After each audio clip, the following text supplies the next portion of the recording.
I think we have a stewardship minute today from Richard Holshouser.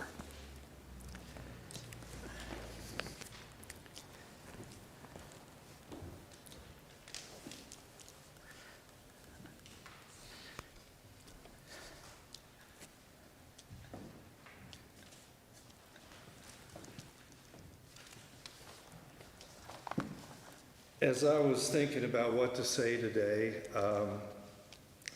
when I used to work, which is a long time ago, I used to write things for our website and hoped that Google would rank us very high at the top. Well, one of the things that I did this past week was I read and I looked at the internet, and I also looked on YouTube. And when I typed in stewardship, Brad Borders came up, the very top. You did a great job, obviously. And not just because YouTube thinks so, I thought you did as well. Kay and I have only been members here for the last several years, and in the short time that we've been here, that we've seen this church to be a very vibrant and united community in service to Christ. As Kay and I have, I'll use the word aged, not gotten older, but aged, our resources have become more, finite and fixed. Our resources include our money, our time, and our talents. I see around me a lot of people giving of themselves in support of the ministry of this church. I'm not going to go into everything that's going on around here because I'll forget something, but I'm going to just mention some things that are important to me and what I have observed. People giving of themselves to our children and youth ministries, Right 13, children's education, so that our children would learn who they are and whose they are. Children growing in their relationship with Christ. Those who give of themselves to serve those who have difficulties in their life, either age or infirmity or losses they're experiencing, by calling on people, taking meals,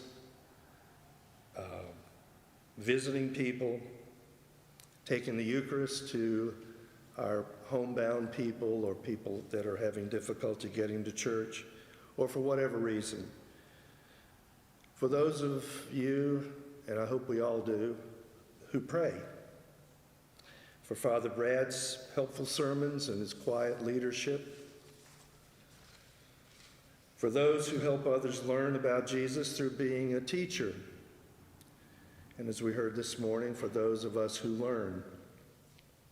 For people called to give a joyful noise to the Lord through the choir and the beautiful choir and singing that we have. For those who serve by cooking meals and for special events here at the church, and all those who volunteer their time to help serve and clean up afterwards. For those who are called to volunteer to help a church member in need at their home with the cleanup and repairs, both men and women do that. And for those people who give a smile and just a kind word to some next person sitting with you or a visitor. I see that. It's important to me. For those of you who bring cans of food to share with those who need it. And finally, to those who give money to support this church. This time of the year is our stewardship campaign, but stewardship is more than just money, obviously, and I've mentioned just a few things. And God loves a cheerful giver. Whether you give your money and your time, your talents, not because of it being your duty or obligation, but out of gratitude for what God has done for you, what He has given us in abundance that if you look around, we are very, very blessed.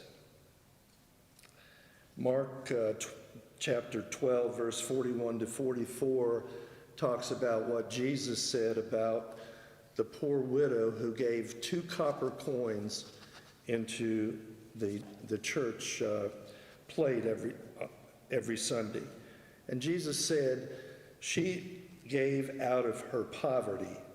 She put everything in she had to live on.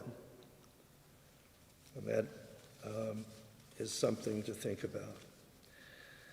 This is such a giving church, not just by what I've mentioned, but Kay and I are very blessed to be part of it. And we'll hope you'll consider what your talent and other gifts are and your money that you're going to give to the church to support its ministries. Thank you very much.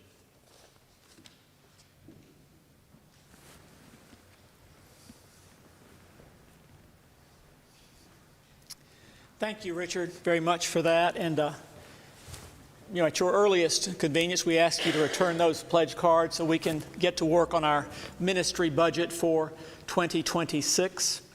And I will say to folks tuning in on our YouTube live stream, we never know where folks are viewing from or what their circumstances, but we invite you to participate in our canvas as well.